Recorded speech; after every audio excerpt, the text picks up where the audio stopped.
How long was Neil Armstrong actually on the moon? When did Europe start speaking English? Did Marco Polo really go to China? CuriosityStream is the streaming service for all things history, plus science, wildlife, and more. What's the real story behind the Mona Lisa? We've got that. What caused the collapse of Rome? We know. Where did we find mankind's earliest ancestor? Come find out. For the holidays, give the gift of curiosity with 25% off gift cards for your curious cohorts. It's holiday shopping season at curiositystream.com/gift. Heading downtown to a museum, sporting event, show, or for holiday shopping? Plan ahead for the Red Line service changes starting Monday, December 18th through Saturday, December 30th. Free shuttle buses will replace trains between DuPont Circle and Gallery Place. For more detailed information and travel alternatives, call 202-637-7000 or visit WMATA.com, WMATA.com.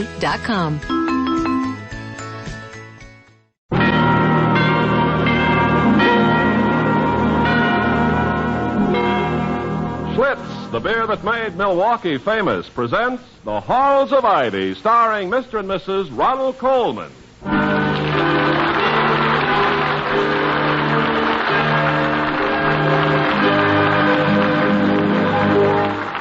Good evening, this is Ronald Coleman. And Benita Coleman. Inviting you to join us again on the campus of Ivy College as the guests of our sponsors, the brewers of Schlitz beer. The taste of Schlitz, the taste so many people prefer, has made Schlitz beer first in sales in the USA.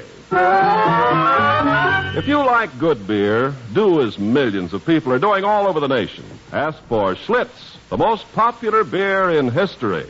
And now, the Halls of Ivy.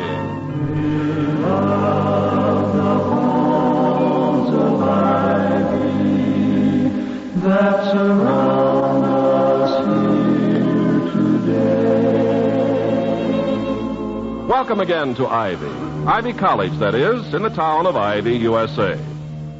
At this time of the year, academic responsibilities are pushed around by social obligations. And while great public issues wait for action, momentous personal decisions must be made.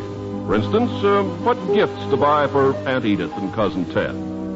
Dr. William Todhunter Hall, president of Ivy, in common with most men, solves such major problems by leaving the Christmas shopping to his wife, Victoria, who at the moment comes in laden with packages. Toddy, help! Whoops! Quick! Coming, darling, coming. Good heavens, where are you? Oh, here I am, under Mrs. Merriweather's silver salver. Oh, here. Now, be careful, be careful. You better unload me by layers. Now, take off the top one first, but watch it. That's the Wellman's Lazy Susan. I've got it. The Wellman's what? Well, you know, it's a whirligig for nuts and pickles. I got them in one in Chartreuse.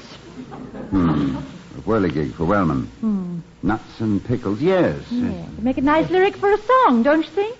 Let's save up our dimes and nickels and buy old pickle puss some pickles. Let me sit down and get my breath. It was rough going at the Ivy department store today. I think it's really very intelligent of you to let me do the shopping, darling. A mere man could never survive it. Yes, but just a few days ago, I did venture forth on a secret mission. Oh, Toddy, something for me? In an unguarded moment, I was swept into the whirlpool of shoppers, only to find that every woman in sight seemed to think I was the same size as her husband. What? Would you mind trying this hat on? He has a head like yours. And hold this shirt up a moment, please. I think you're about the same across the shoulders. Oh, darling. Well, I began to feel my identity slipping, being so many women's husbands. Yeah, being what so many women would like their husbands to be. Did you find what you were looking for? Well, I found a charming little porcelain figurine of an Arcadian shepherdess, which I thought you'd like. For my dressing table, yes. But why did you tell me? Because it turned out to be a receptacle for used razor blades. Vicky, I deplore the current trend toward gadgetry and gimcrackery. Everything must be made to look like something else. And then hollowed out so that it may be planted with some creeping greenery. Statuettes of the Venus de Milo with electric clocks set into her midriff. The graceful spinning wheels of our grandmothers tortured into magazine racks. French dolls into telephones. And lamps. Is there any conceivable piece of household junk to which some demented decorator will not attach a plaster base, a frilly shade? Well, a doorbell is still a doorbell, Toddy. And Louisa, who is still Louisa, will answer it. Well, it's probably just as well. I would have aroused myself to such a pitch of violence that I might have had the neighbors coming to your rescue. I would like to speak to Dr. Hall. Why, Professor Heaslip, come in. Well, greetings, Skipper. Good afternoon, fair lady. Hello, Professor Heaslip. I see the bounteous spirit of Christmastide has placed its tinsel fingers on the presidential hearth. That's one way of putting it. I beg your pardon, fair lady. You haven't been to see us for some time, Professor. I hope that this is just a social visit and does not portend that evil has fallen upon the English department. Skipper, I am happy to report that there is never anything portentous about my English department. As I like to tell my students in a moment of gaiety, be kind to English. Remember, it's your mother tongue. That is very funny. Oh, it was nothing, fair lady. Well, now that we've dispensed with the pleasantries, may I come directly to the subject of my visit? Well, of course. A very delicate problem, Skipper. What do you propose to do about the old man? Well, if you're speaking of Santa Claus, I shall do nothing about him except admire his stamina and wish him well. Oh, I feel it my duty to inform you, Skipper, that Lucian Royce has come back. Lucian Royce? Here at Ivy? Why, that's splendid news. Well, Professor Royce? Well, of course, didn't you study under him here at Ivy? Yes, he was one of Professor Heaslip's predecessors as head of the English department. Retired from Ivy about, 15 years ago and went to live in the south of France.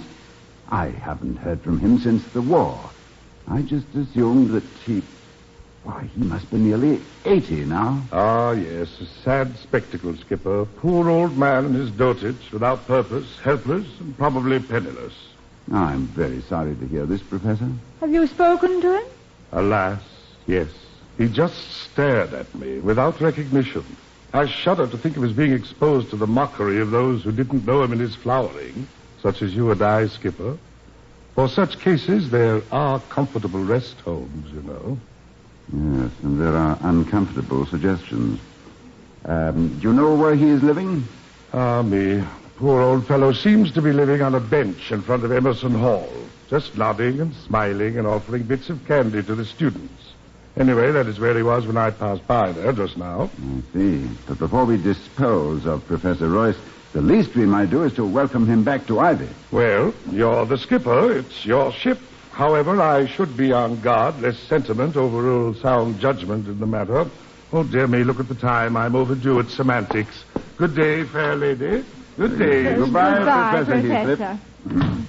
Now, why is he being so awful about Professor Royce? Well, because Heaslip, for all his false-heartedness, is an insecure man. He's terribly afraid that Professor Royce may overshadow him, as well he might. Royce is, and will be at any age, a great human being. His mind reaches out to you, and you become his with a willing affection. Well, all Heaslip was interested in was getting him out of the way. Ship him off to a home for the aged. Not while we have a spare bedroom. Good for you, my darling. Exactly the way I feel. I'm far into Professor Royce's debt, and if he would permit me to repay it in shelter and encouragement, I would be most happy. I wonder how close Heaslip was to the real truth. I think I shall go and see. Well, let me go with you, Toddy. He must be a fine man, and you know something? You've spoiled me for the other kind.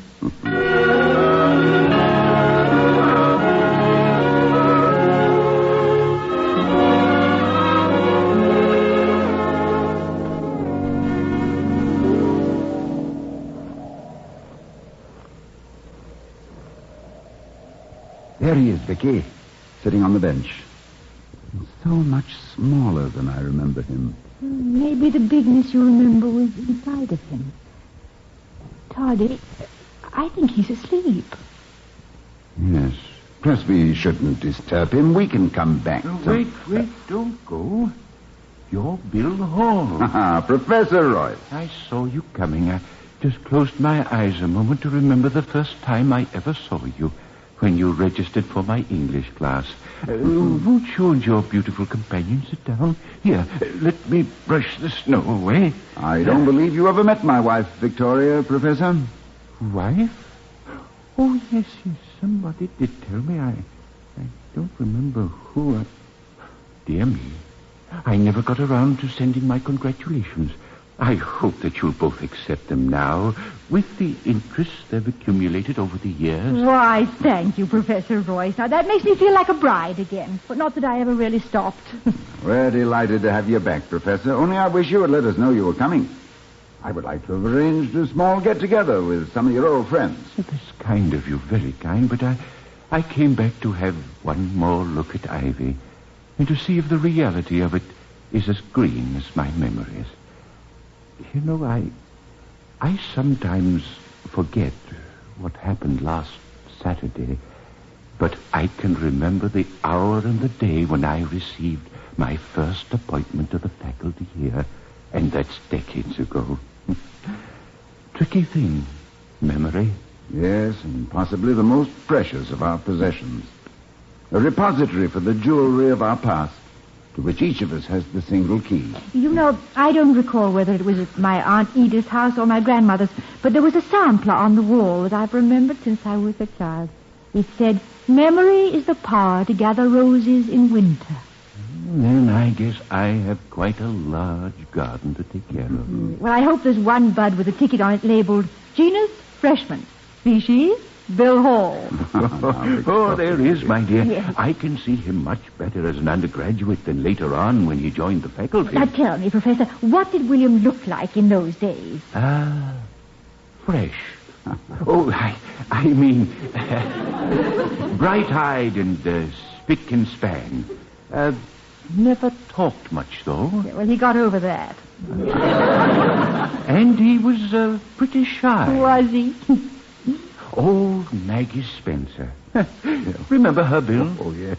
Of course, she was my psychology teacher. Well, she used to think you were kind of a problem. Never opened your mouth in class, but always turned in the best papers. I told her not to worry. When you untied your tongue, you'd be a spellbinder. Oh, well, sometimes I think I've become more of a loose leaf binder. Filled with transient observations, assorted notes, and obsolete agenda. I bet you don't remember when Maggie Spencer was first appointed to Ivy. A woman professor of psychology? Oh, it was heresy. Caused one of the biggest... say, Bill, what time is it? Why, it's almost 5:15. Oh, I've got to hurry or I'll miss my dinner. Where are you staying, Professor? Well, I tried to get close to the campus, but, well, it's more practical. I'm at Mrs. Shea's boarding house.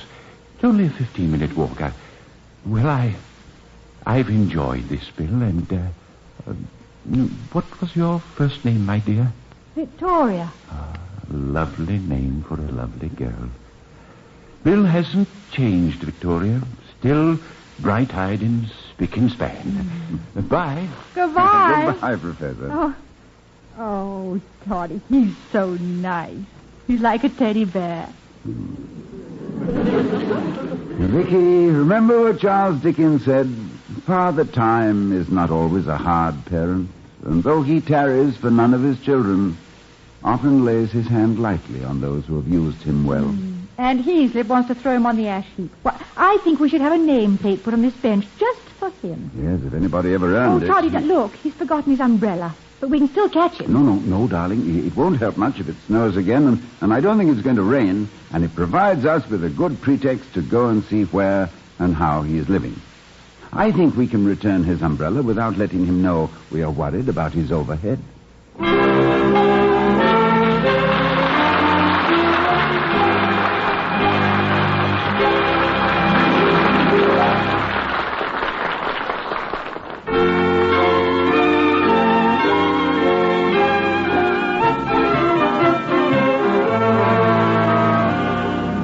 Many years here at Ivy, I've come to the conclusion that professors are not all absent-minded.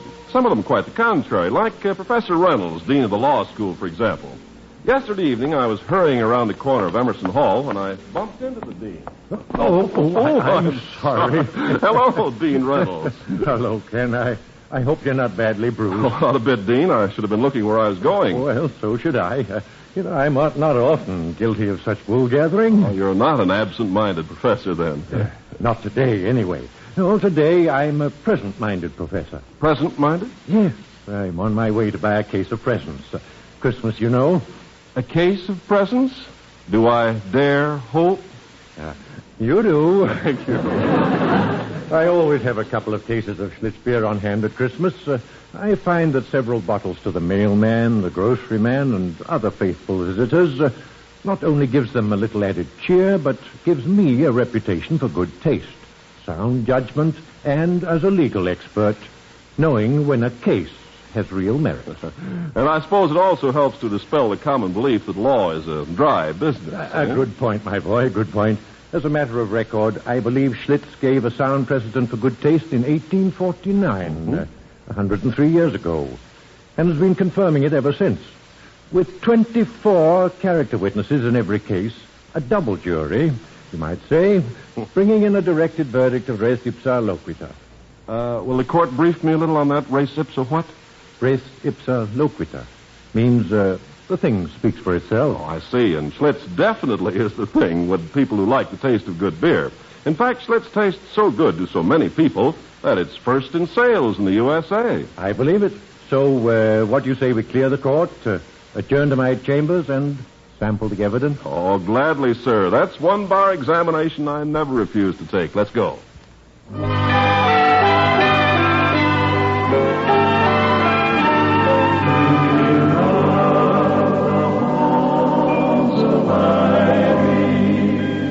That surround us here today. And now to return to Ivy. It's the next day, and when Victoria Hall opens the door to Dr. Hall's study, she discovers an unexpected visitor.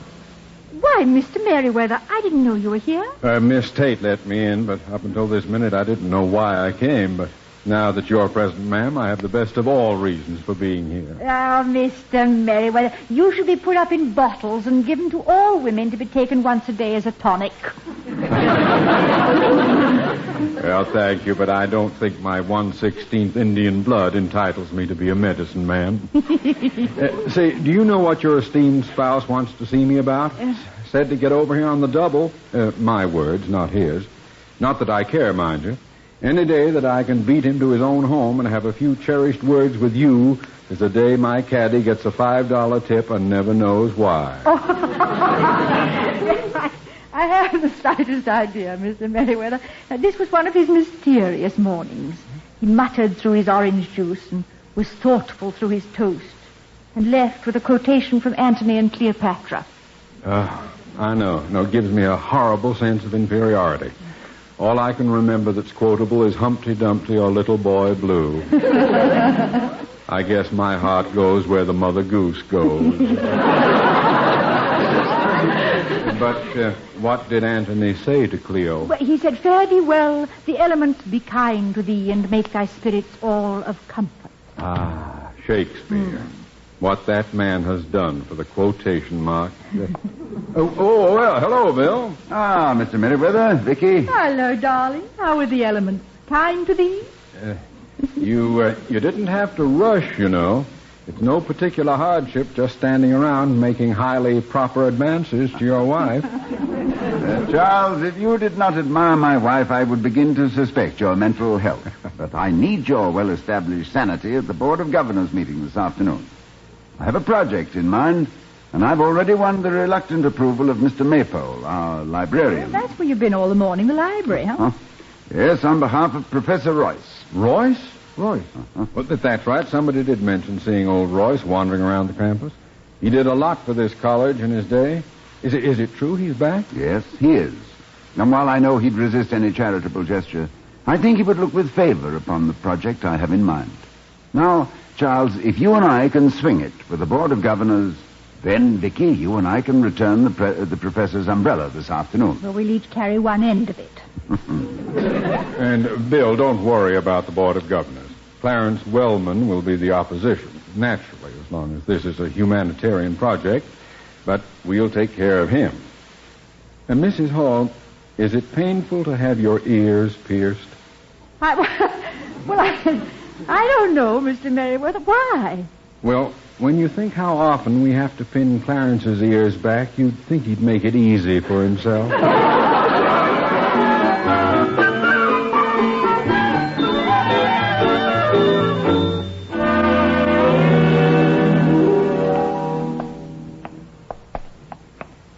Well, it was much easier than I thought, Vicky. As a matter of fact, the Board of Governors was quite enthusiastic. What, even Mr. Wellman? Mr. Wellman most of all.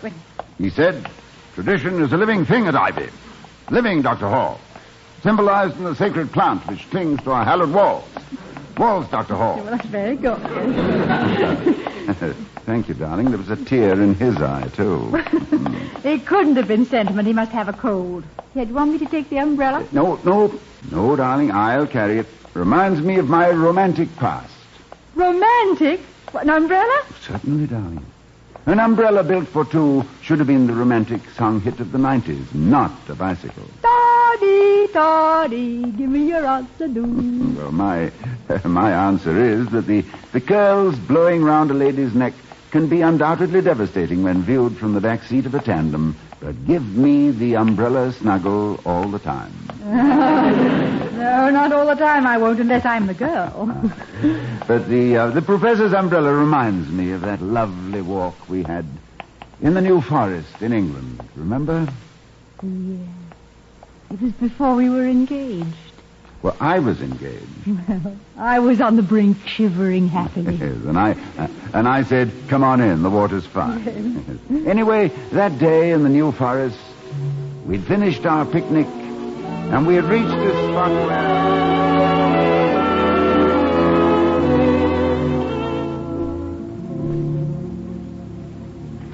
We'd better hurry, William.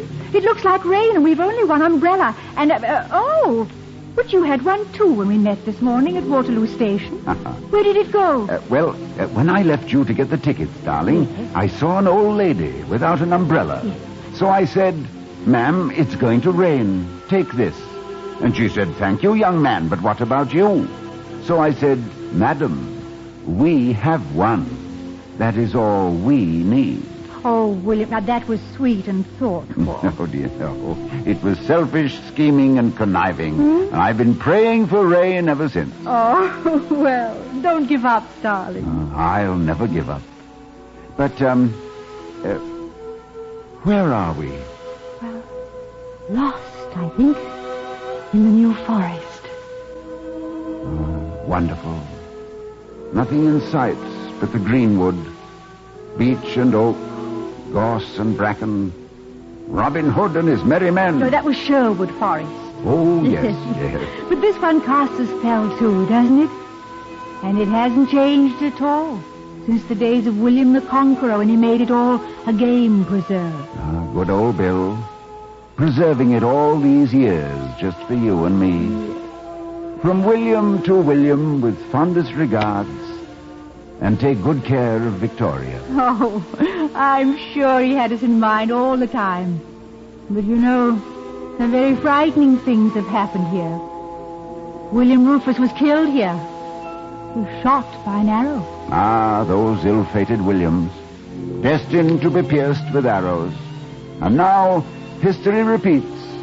Here is William Hall, mortally stricken with one of Cupid's sharpest darts. Mortally? I shall never recover, darling.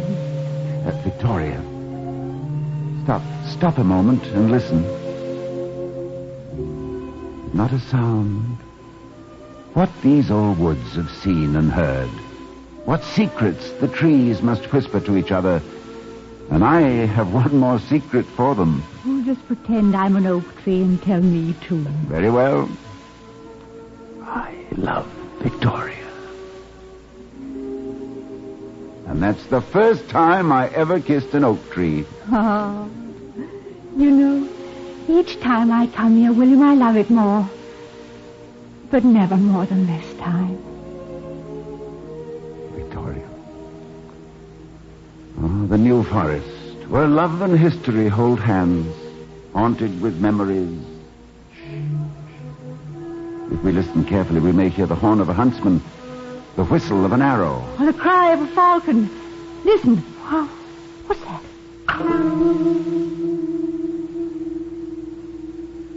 Well, that was an arrow. Where is it? Did you see it? We'll never see it. You said yourself the place was haunted.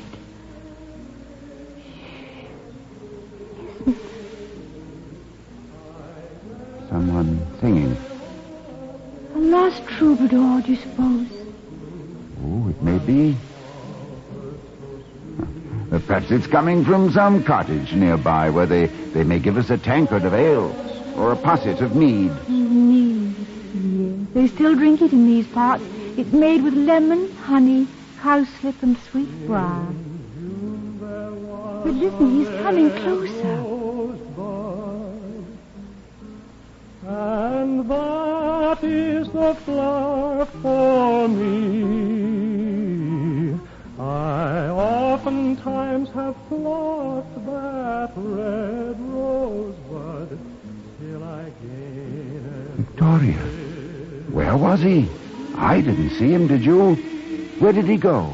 I think he went the way of the arrow, William. We won't see him.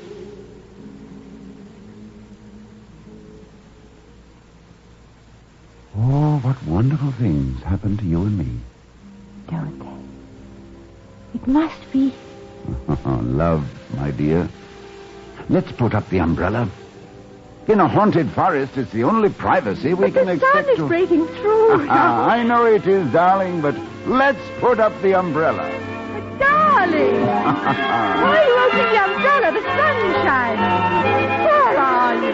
In the New Forest, listening to a troubadour. But darling, we're at Mrs. Shea's. Mrs. Shea's boarding house. Mrs. Shea's boarding house? Oh, of course, yes.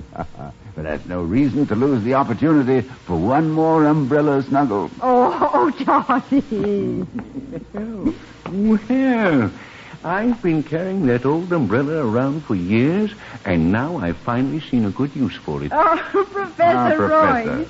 We were just coming to see you. Yeah, I hope you weren't worried about your umbrella. No, not at all. I'm always leaving it someplace. But it always comes back. And sometimes with the most charming people attached to it. Were you going anywhere in particular, Professor? Are we keeping you? No, I stopped going anywhere in particular a long time ago. Well, then I have something to discuss with you. The Board of Governors has endorsed a new project to be called the Annals of Ivy. I've been eager to get this started, but I've had some difficulty in finding a suitable person to write the initial volume. Yeah, Professor, you have no idea what a relief it was to William when he discovered you were here. Well, you solved his problem. I have? If you could find the time, Professor, we'd be very grateful. Naturally, there's a modest, but I hope satisfactory subsidy. You'd pay me for daydreaming? Well, there'd be some research. As a matter of fact, there's a good deal of work involved. And a good deal of life. You see, Ivy was my life. That's it, exactly, Professor. Now, we'd like your kind of personal approach.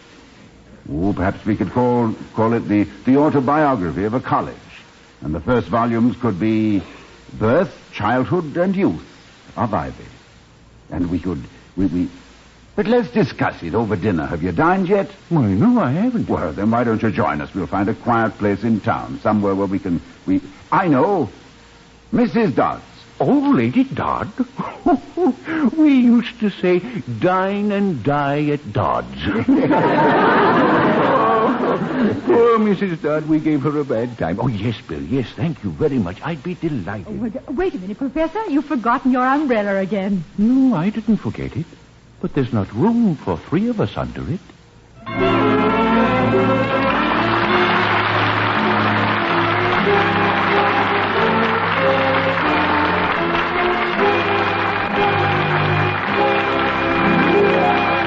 The Halls of Ivy, starring Mr. and Mrs. Ronald Coleman, has been presented by Schlitz, the beer that made Milwaukee famous. The taste of Schlitz, the taste so many people prefer, has made Schlitz beer first in sales in the USA.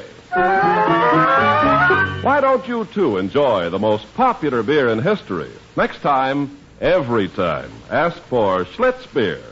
Now, here again are Mr. and Mrs. Ronald Coleman. Good night, everybody. Good night from all of us. And from our sponsor, the Joseph Schlitz Brewing Company of Milwaukee, Wisconsin, and its thousands of friendly dealers throughout the nation.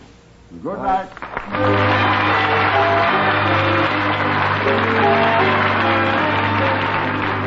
We'll be seeing you next week at this same time at the Halls of Ivy, starring Mr. and Mrs. Ronald Coleman. Mr. Merriweather is played by Gail Gordon. Professor Heaslip was Alan Reed, and Professor Royce was William Johnstone. Tonight's script was written by Barbara and Milton Merlin and Don Quinn. Music was composed and conducted by Henry Russell. The Halls of Ivy was created by Don Quinn, directed by Milton Merlin, and presented by the Joseph Schlitz Brewing Company of Milwaukee, Wisconsin, who invite you to enjoy on television the Schlitz Playhouse of Stars with Helen Hayes, Margaret Sullivan, Ronald Reagan, and more of the brightest names of Hollywood and Broadway. See your newspaper for time and channel. Ken Carpenter speaking. Oh, we love the halls of ivy that surround us here today, and we will not forget though we be far, far away.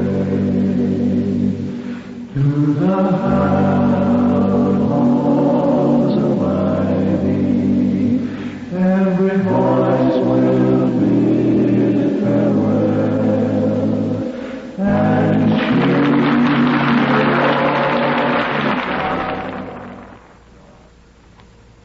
The preceding was transcribed. Hello, it is Ryan, and we could all use an extra bright spot in our day, couldn't we? Just to make up for things like sitting in traffic, doing the dishes, counting your steps, you know, all the mundane stuff. That is why I'm such a big fan of Chumba Casino. Chumba Casino has all your favorite social casino-style games that you can play for free anytime, anywhere with daily bonuses. That should brighten your day a little. Actually, a lot. So sign up now at ChumbaCasino.com. That's ChumbaCasino.com. No purchase necessary. VGW Group. Void where prohibited by law. See terms and conditions. 18+. Hello, it is Ryan, and we could all use an extra bright spot in our day, couldn't we? Just to make up for things like sitting in traffic, doing the dishes, counting your steps, you know, all the mundane stuff. That is why I'm such a big fan of Chumba Casino. Chumba Casino has all your favorite social casino-style games that you can play for free anytime, anywhere with daily bonuses. That should brighten your day a little. Actually, a lot. So sign up now at ChumbaCasino.com. That's ChumbaCasino.com. No purchase necessary. VGW Group. Void where prohibited by law. See terms and conditions. 18+.